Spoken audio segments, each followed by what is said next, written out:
ఈ వెజిటేబుల్ని చావ్ చావ్ అని అంటారండి. ఇది సీమ వంకాయ అని కూడా పిలుస్తారు దీన్ని. ఇది పల్లెటూరు ప్రాంతంలో ఎక్కువగా పండిస్తారండి. ఇది మనకు మార్ట్లలో దొరుకుతుంది. మామూలు కూరగాయ మార్కెట్లలో అస్సలు దొరకదు.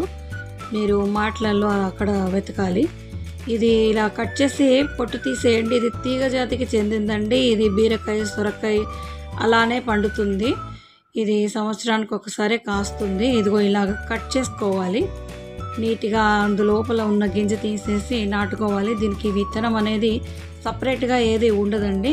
ఇది కాయకి కాయే నాటుకుంటే చెట్టు వస్తుంది, తీగ వస్తుందండి. ఇది క్రీపర్ ప్లాంట్, తీగ జాతికి చెందింది. ఎల్లిపాయ తీసుకున్నానండి నేను. పచ్చిమిర్చి, ఇది మనకు పచ్చడి కాబట్టికి నిల్వ పచ్చడిలాగా ప్రిపేర్ చేస్తున్నాం కాబట్టి పచ్చిమిర్చి కావాలంటే మీరు ఇక్కడ రెడ్ చిల్లీ పౌడర్ కూడా యాడ్ చేసుకోవచ్చు. కానీ పచ్చిమిర్చి చేస్తే ఇది చాలా టేస్టీగా ఉంటుంది.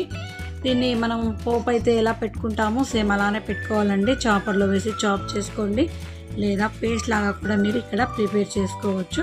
ఇందాక నేను మీకు ఎల్లిపాయలు చూపించాను కదా, అవి కూడా మీరు చక్కగా ముద్దలాగా పేస్ట్ చేసుకోండి. నేను ఇక్కడ ఉసిరికాయ అంత చింతపండు తీసుకుంటున్నాను, అది మీరు ఇక్కడ యాడ్ చేసుకోండి. ఇవి తెల్ల ఆవాలండి. ఒకవేళ మీ దగ్గర లేకపోతే మీరు రెగ్యులర్గా వాడుకునే ఆవాలు 1 టీ స్పూన్ తీసుకోండి. 1/4 టీ స్పూన్ వరకు మెంతులు, రెగ్యులర్ ఆవాలు, తెల్ల ఆవాలు 2 కలిపి 1 టీ స్పూన్ తీసుకున్నాను. పోపు దినుసులు, ఎండుమిర్చి వేసుకొని పోపు పెట్టుకోండి కరివేపాకుతో పాటు. ఇలా కాస్త వేగాక ఇందాక మనం కట్ చేసి పెట్టుకున్న సీమ వంకాయ ముక్కలు, సీమ వంకాయ ముక్కలు ఇక్కడ మీరు యాడ్ చేసుకోండి. మీరు కావాలైతే పేస్ట్ లాగా కూడా ప్రిపేర్ చేసుకోవచ్చు. చాప్ చేసుకున్న గ్రీన్ చిల్లీ వద్దనుకుంటే రెడ్ చిల్లీ కూడా మీరు ఇక్కడ యాడ్ చేసుకోవచ్చు. నానబెట్టిన చింతపండు, కొట్టేసుకున్న ఎల్లిపాయలు, ఉప్పు సరిపడా యాడ్ చేసుకోండి. ఇది నిల్వ పచ్చడిలాగా ఉంటుందండి, చాలా మంచి టేస్ట్ ఇస్తుంది. ఇందాక మనం దంచి పెట్టుకున్న ఆవాల మెంతుల పౌడరు ఇక్కడ యాడ్ చేసుకున్నాక చక్కగా కలిపేసేయండి. ఇలా కలుపుకున్నాక ఇందులో మంచి కలర్ కోసం నేను ఇక్కడ పసుపు యాడ్ చేస్తున్నాను.